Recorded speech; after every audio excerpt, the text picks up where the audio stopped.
Pozdravljeni! Smo v Sofiji pred dvorano Arena, kjer se bo slovenska reprezentanca pomerila z Rusijo. Poglejmo si.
Kot vidite, smo ob zaključku prvega polčasa tekme. Rezultat, kot vidite, je 33:29 za Slovenijo.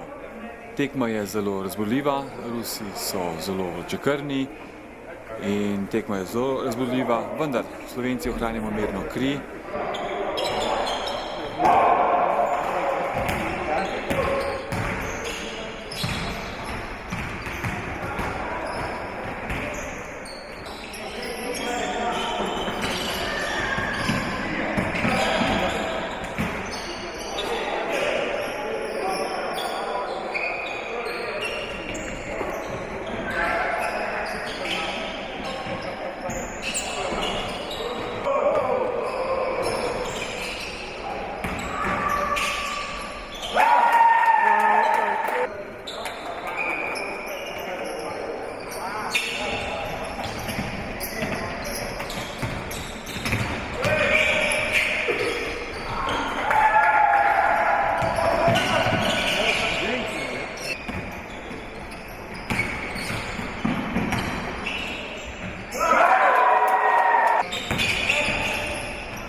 Zdaj prvo čestitam reprezentanci Rusije, ki je zmagala v borbeni tekmi, zasluženo popolnoma. Slabi smo bili mi, ne Rusi. Problema v reprezentanci ni, ne? Da prišlo kaj čudnega ven, da se kakšni spori ali kaj takega, daleč od tega. Ekipa se popolnoma razume, problem je bolj v glavah, ker enostavno včasih mogoče majhen podcenjujemo nasprotnika, ker ga ne bi smeli. Ne? Popravni izpit imamo seveda jutri proti Keniji in proti Avstraliji, pričakujemo normalno, da pridemo v četrtfinale. Vemo pa vsi, da ena tekma odloča.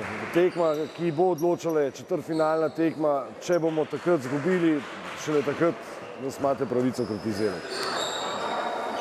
So, 4 years before we play in Deaf Olympic in Taiwan. So we played the same very hardly, and 4 years ago we lose Russian team 2 times, 2 points. But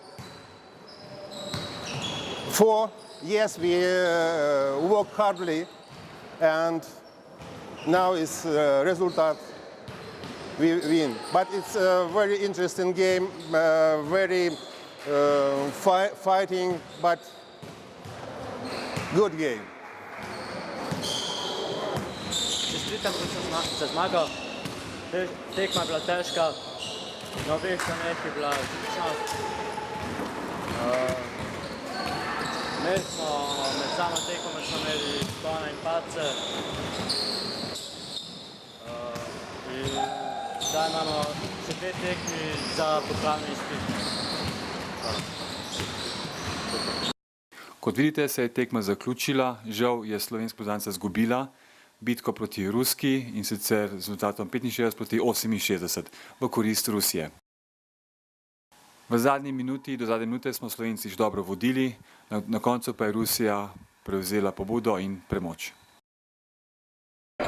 Ja,